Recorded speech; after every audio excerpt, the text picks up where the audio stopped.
Okay, so we talk about how to use this next generation sequencing, help us to discover which gene is responsible to which disease or things like that. All right.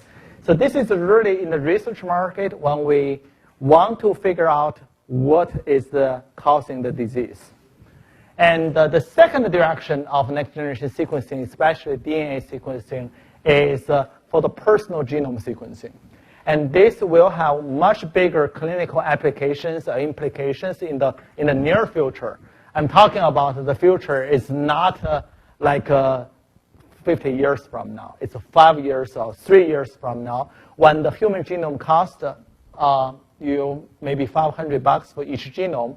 And at that time, these things can really be used into clinical applications. Okay? And at that time, the sequencing cost really dropped.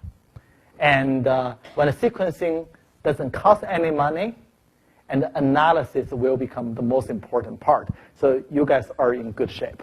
That's what we hope. So 2 examples I want to introduce here.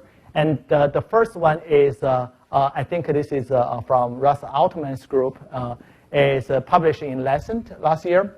It's a clinical assessment of 40-year-old man who presented with a family history of coronary artery disease and sudden death. It's a family of that. So this individual is perfectly healthy, okay?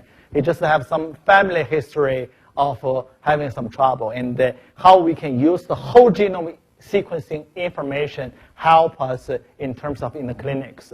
And the second one is a much more moving story. It's a story of Nick Walker. This is a kid, and this is represent the leading edge of wave moving across the genetic medicine. So we'll get into that.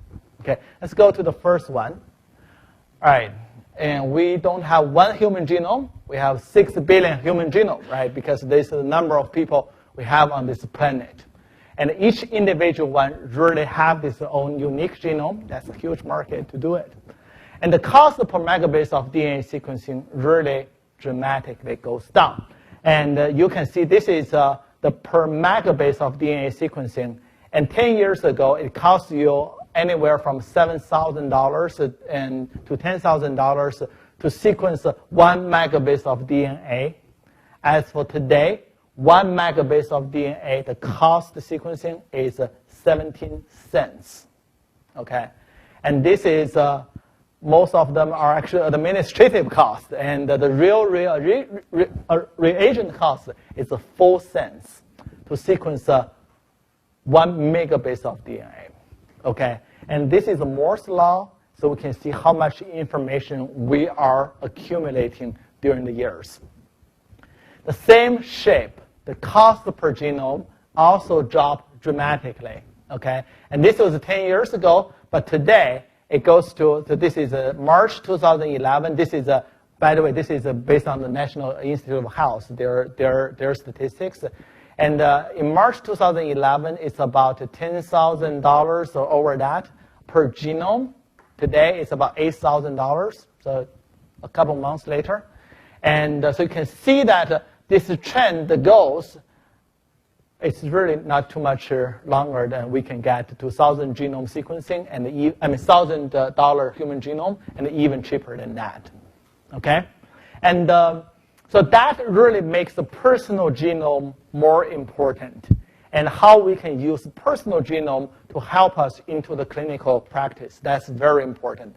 And the example here shows in the Lancet publication is a 40-year-old man. He has a family history of chronic artery disease and sudden death.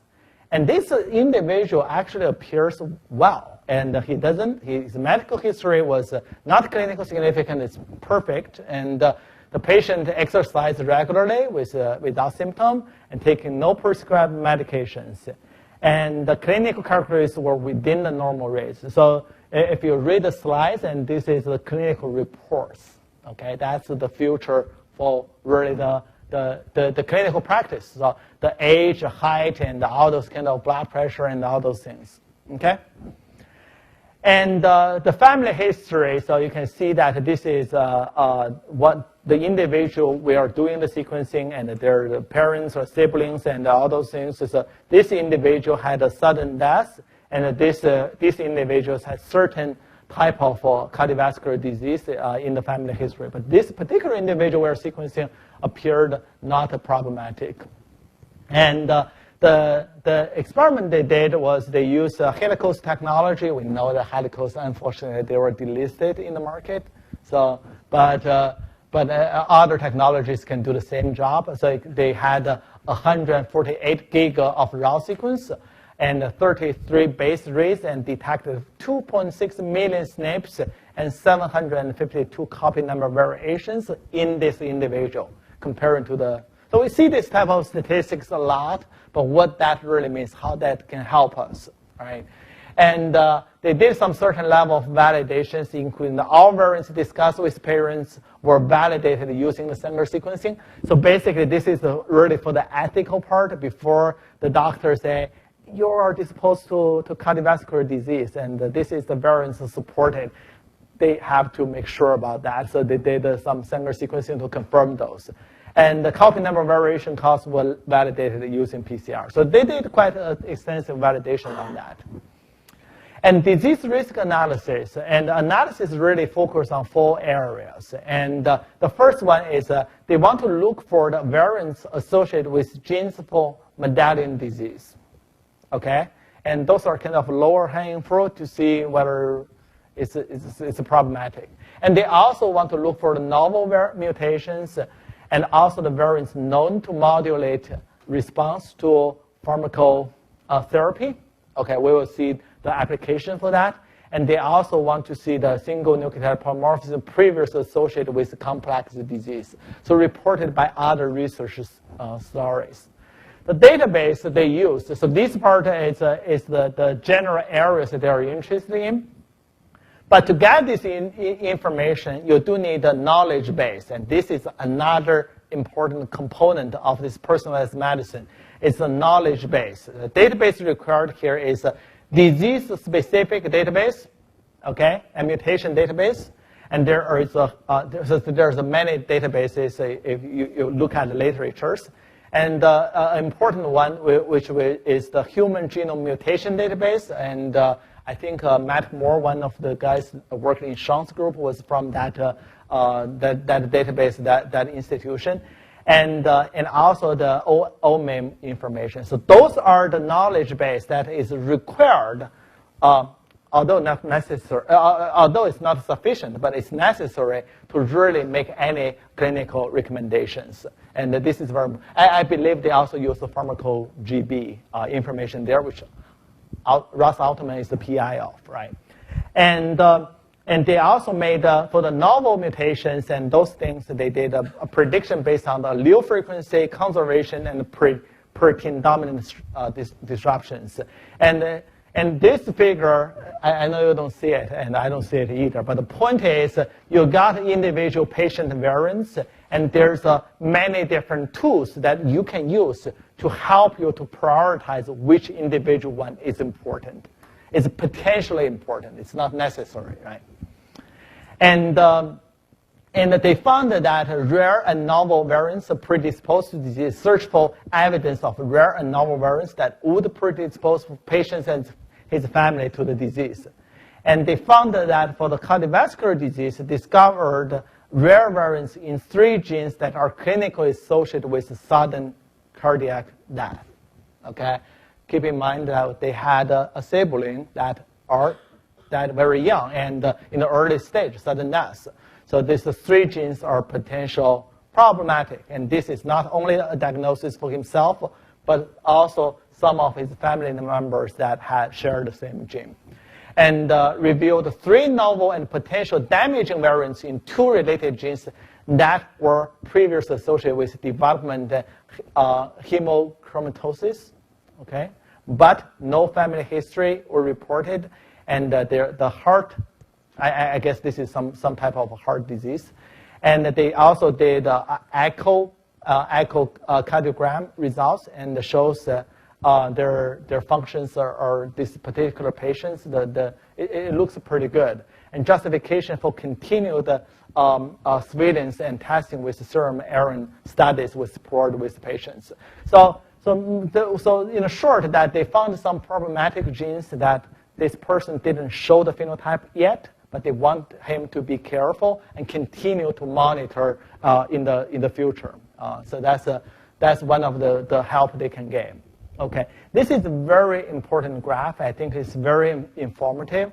And on the right side of the list, this is for different disease or health conditions like obesity and coronary artery disease and type 2 diabetes and so on and so forth. Okay, what is showing here is you can see there's a dot here. Okay, each dot represent the risk before they did a personal genome sequencing. So the clinical reported risk for that particular disease. This person so it's a pre-test probability, and this is X here is really the probability, and this person has 28% to be obese or in the later life or things like that. All right, and the line here really tells you the range of probability that after you kick in this personal genome information. So, and if the arrow goes to this direction, that means the probability increased, and otherwise it's decreased. So the point here is clinical, personal genome information is important.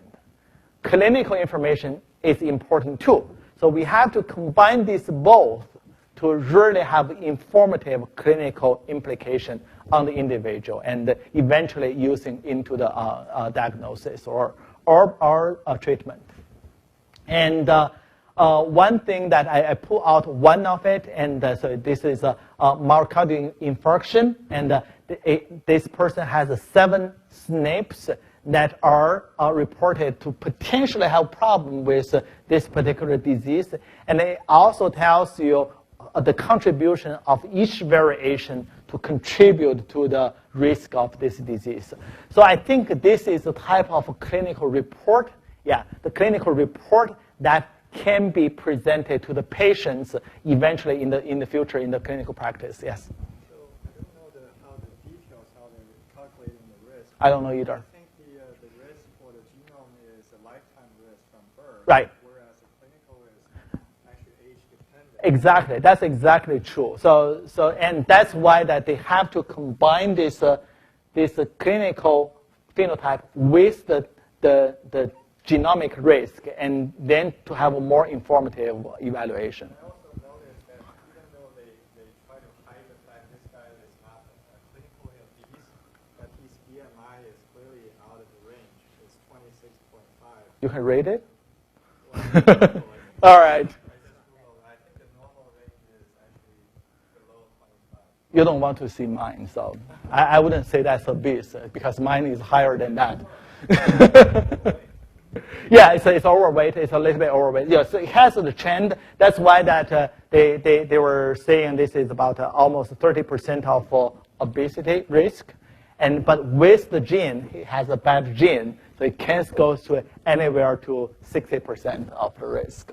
Okay, so I think this is one of the example that how the personal genome information can be used into the clinical application in the future. Okay. And another information is they also find out 63 clinical relevant previously described pharmacogenetic variants and 6 novel ones. Okay, and in terms of their ability to metabolize drugs, and including this CYP gene, and which can metabolize many different drugs, and they evaluate whether this guy has a good gene to do the metabolism or not. And there's 2 mutations also suggested that if a prescription of warfarin becomes necessary, loading could be individually tailored for these patients with lowered expected doses. This guy has a good gene to do that. And the bad one, so the good response to statins, which is another drug. So the point here is this genomic information, if the person are sick and needs to prescribe some drugs, and those genetic information can help us to predict which drug can be more effective in the real treatment. So that is another application of the personalized medicine.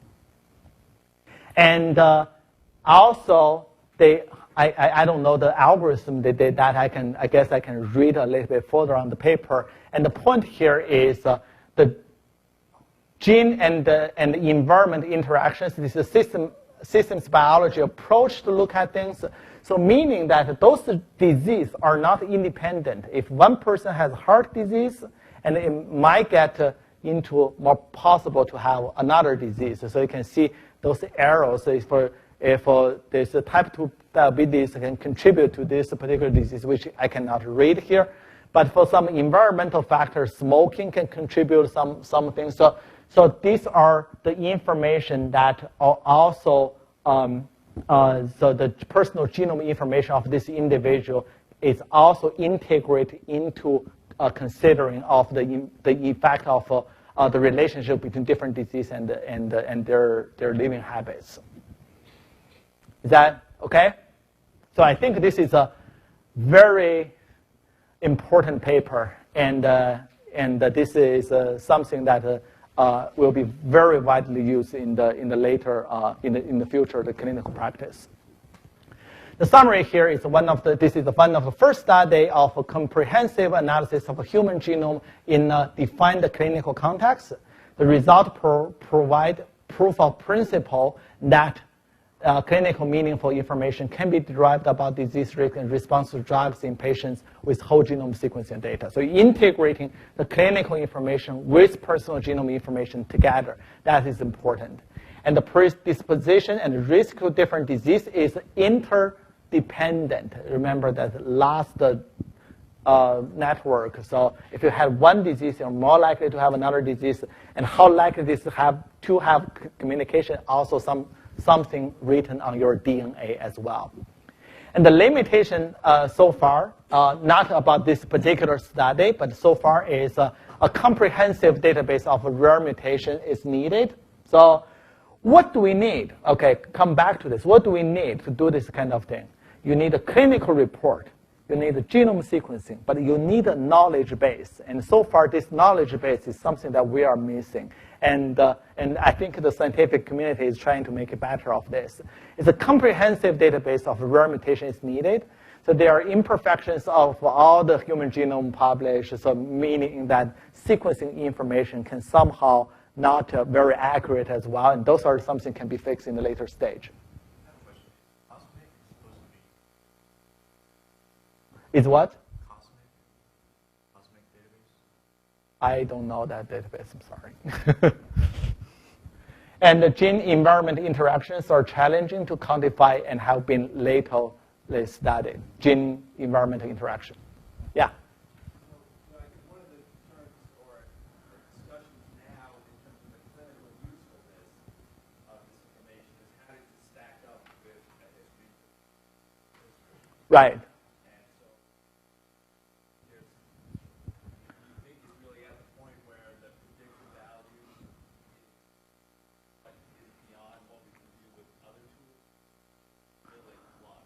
Well, I think we are certainly not to that perfection yet, and not even close to that. And I think the point of this paper is not really based on the genomic information, trying to predict the risk of the disease, rather integrate the clinical diagnosis information or health information, and together with the genome information to correct what we have seen in the clinic right now. And every problem that you were describing was still there, and I hope that we can find some way to fix that in the future. But anyways, this is something that I think will lead to big trend in the next 10 years also. Okay, next story is more encouraging. Is personal genome sequencing. It's a story of Nick Walker, the leading edge of a wave moving across genetic medicine. And this is a boy who was presented at 15 months of age with perennial whatever. Okay, I cannot read those things. But the point is, it's pretty nasty disease. And here is more like the human language. This boy is severely underweight. When he ate, unusual holes would open between his intestine and skin and causing feces to leak into a large wound in his abdomen. It's really, really nasty. And had more than 100 trips to the operation rooms in 2 years, and surgeon removed his colon and remained helpless. So nobody can figure out what's wrong with this kid, and it's just wrong, okay? And the age and the severity of the presentation suggests an underlying immune defect. However, despite the comprehensive clinical evaluation, we were unable to arrive at a definite diagnosis. So we don't know what's going on. And this is a part of the letter. I mean, I really get this from the internet, okay, not any publications. And the letter from this guy's doctor is, I think it's in University of Wisconsin Medical School. And I'm writing to ask if there's some way that we can get his genome sequence. There is a good chance that Nico had a genetic defect. It's likely to be a new disease. Furthermore, a diagnosis soon could save his life and truly showcase personalized genomic medicine. And that's from his doctor to the doctor's department chair. All right. And also there is some other lines in the letter saying something if the only problem is the funding, and then we can try to get funds from other places or things like that. And eventually, you can see that they did a very inexpensive study. It's exon sequencing on this particular kid. The goal is to identify causative mutations through exome sequencing to provide the necessary additional information required for clinical management. Okay? And what they did is they conducted exome sequencing. They identified 16,000 variants. It's very normal. So in the exome sequencing, regular exome sequencing, we identify about 30,000 variants. I guess they didn't have the funds to sequence very deep, so that's the ones the numbers they identified. And the subsequent analysis identified a novel homozygous, I think, missense mutation in the X-link inhibitor of apoptosis gene and substitute tyrosine for the high conserved and functionally important cysteine. And so on and so forth. There's a clinical report on that. And, but based on based on the medical history, genetic and functional data, the child was diagnosed as having an X-linked inhibitor of apoptosis deficiency. And so they kind of use this exon sequencing information, identified which variant is causing the disease. And based on these findings, cord blood transplantation was performed to prevent development of life-threatening hemophagocytic, or whatever it is, right? The patient received those are not really human language. I would like to read more human language. The patient received a cord blood transplantation, and after 42 days post-transplant, the child was able to eat and drink, and there has been no recurrence of this GI disease anymore, suggesting this mutation also drove the GI disease. All right, this kid has been cured, all right, just because of it. And 7 months after doctors and scientists at the Medical College of Wisconsin and the Children's Hospital of Wisconsin published a groundbreaking paper describing how they read the script of a young boy, and the largest hospital chain in the New England region is launching its own pilot program to sequence the genomes of selected patients. Okay, and it's also reported there's many different people, and bring in their 23andMe reports into the clinical practice and show to their doctors. I think that's a good opportunity for the genetic counselors and also the medical doctors to get more education on this subject, because more and more people just bring in their genetic reports to the doctors. They have to use that information to have more meaningful clinical application. I think the pressure so far is really on. Okay. Any question? after that, personal genome sequencing. So the first one is more on a clinical application, and the second one is a personal genome sequencing story help us to cure disease. I have to say, the doctor and this boy is really, really, really lucky, right? So we know that it's really hard to find the variants without any previous knowledge, just a disease-causing variant. And they found it. It's in the exon. It's in the immune disease. And more importantly, there is a treatment for that disease. So it's really, really lucky. However, this implication is very, very important. Yeah. So I think I'm just curious about the cost. You mentioned that it's a 17 cents per base. Right. So that's translated to $170 per gigabase. Mm-hmm. And that's more than enough to sequence the exon, which is 26 megabases for just 40 times.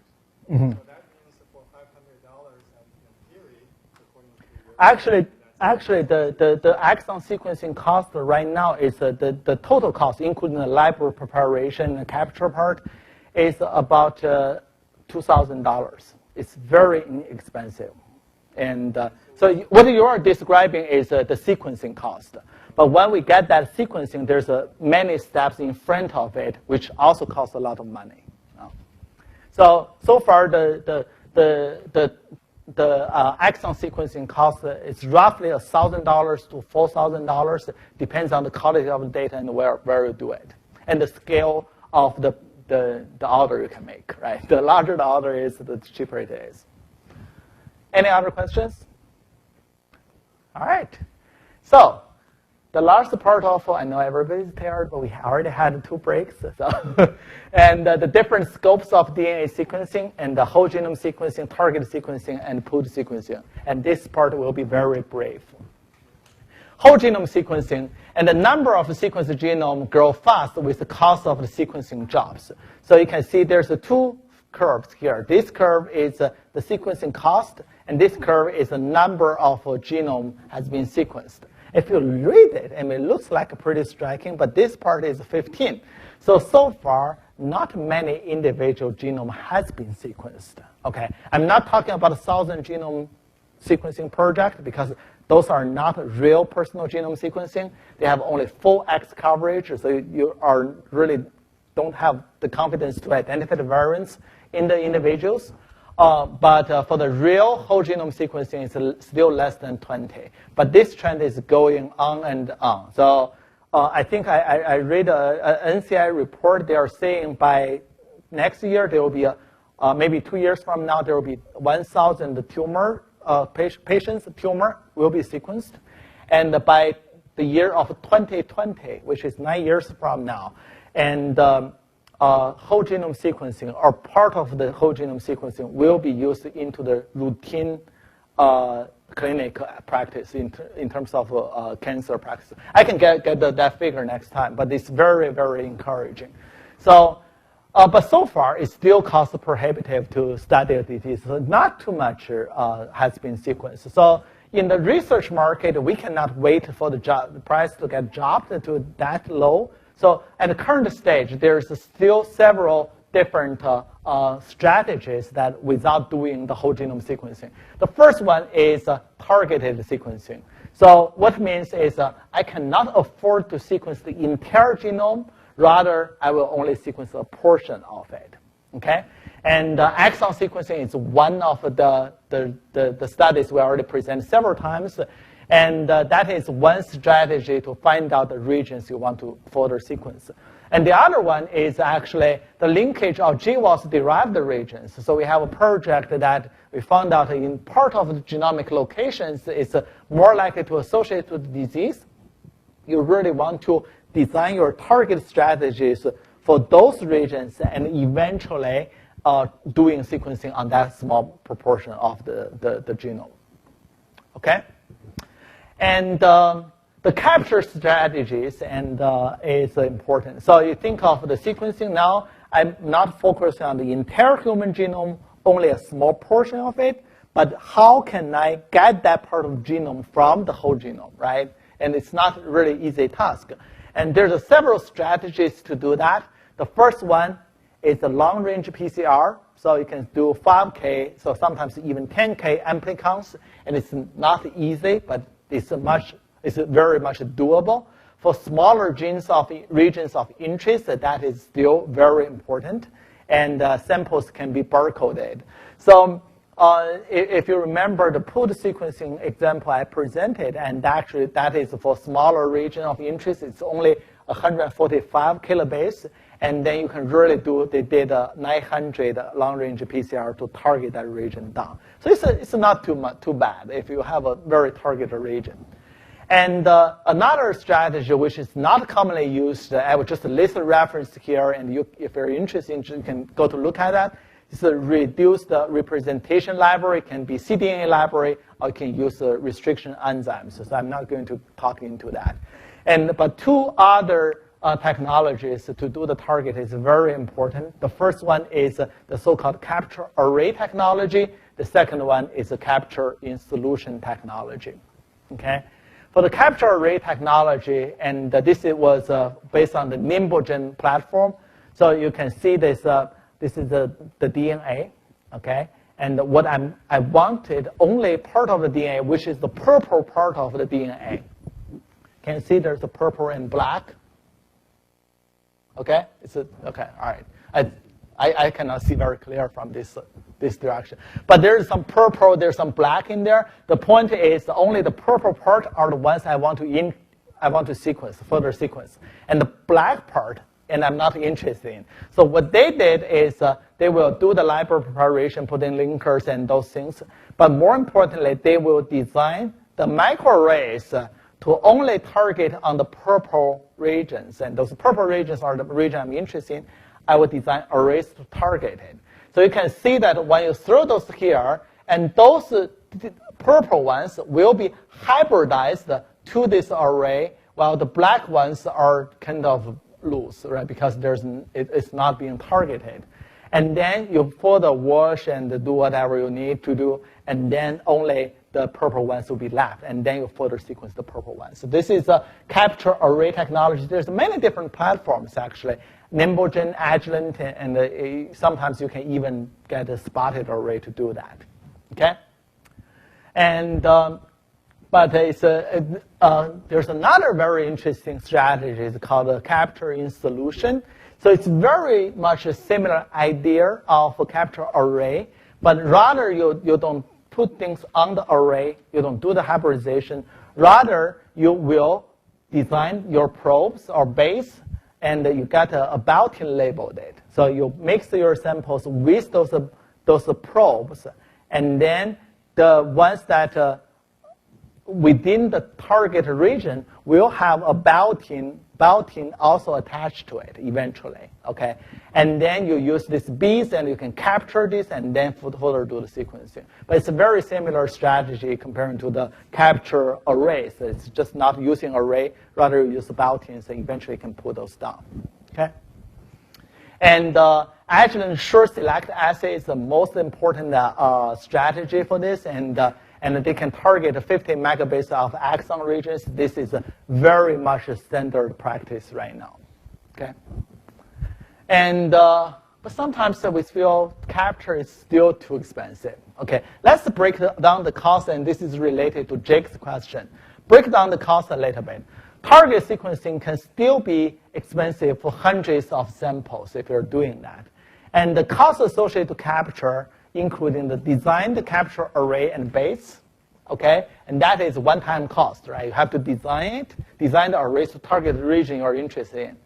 But the capture reactions is not cheap either. It's a couple $100, and for each sample, it's not really cheap. And there's a cost associated to the sequencing as well, okay? For the real sequencing part, it's not too expensive, although it's a cost associated to that. However, you do the library preparation, it's very, very expensive. It's still a couple $100 per sample, even for the reagent cost. So adding up this together, for each sample, the exon sequencing still costs us about $1,000 to $4,000, depends on the amount of work you are going to do. So for exon sequencing, each sample costs this much. It's too expensive if you want to study hundreds of individuals, and And for the family-based sequencing, I'll select it. So the strategy is you do the family-based sequencing or select extreme phenotypes. Okay. For the family-based sequencing, you don't have to sequence really 2,000 individuals. Rather, you sequence this family, selected family members, because based on those categories, you will see whether it's a recessive or dominant disease. That can help you to rule out a lot of variations that are not important. Okay, and you can sequence the extreme phenotypes. So you got the people very sick, not sick at all, and then you want to compare those. So that's some people using that as a strategy. And the pooled sequencing is become, I think it's the most cost-effective and smart ways of doing this, especially when the cost to prepare the library for the sequencing is still very high, okay? And I don't see that drop very dramatically in the near future. So the goal here is to identify genetic variants in a cohort of individuals. It's not going to be in I'm not going to see which variation is in which individual. Rather, I will only see the genetic variation in the cohort individuals. Okay, so you can see that this is the general strategy. You got different individuals, okay, and then each individual got their DNA samples. Okay, at this stage, you will mix their DNA, and then you will capture it, either use PCR or whatever strategy you want to use. And then you construct library, and then you do the sequencing, okay? If we think of this capture part, for each individual one is quite expensive. And for the library construction, it's a very expensive too. And we merge this back to one. That's really, really reduce the cost, okay? So instead of you do each individual, do the capture and do the construction, the libraries. So that is the way that we're doing it. You have a question?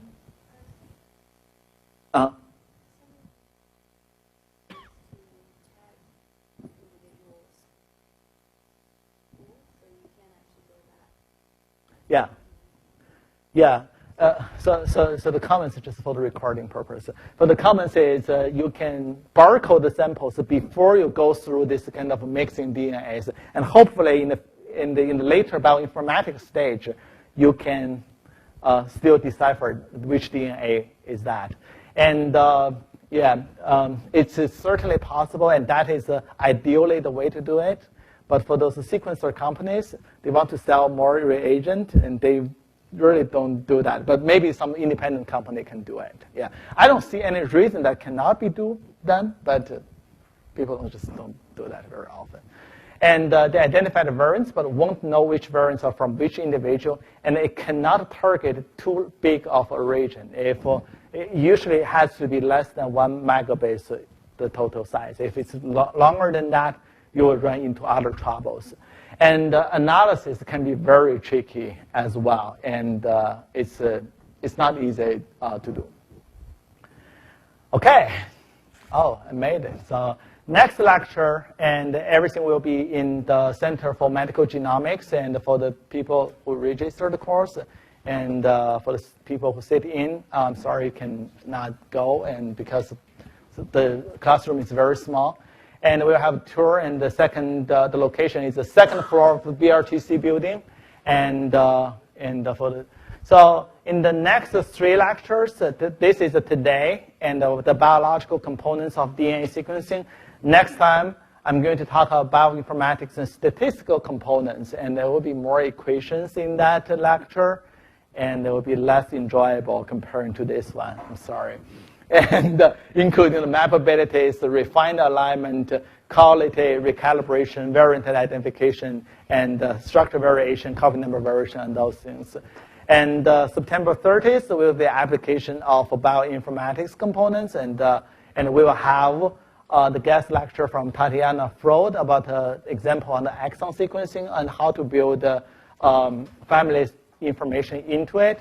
And also, if I have time, I will talk about the prioritization for the genetic variants. All right? Everyone have a nice weekend. Oh, the registered students, please stay. Sorry.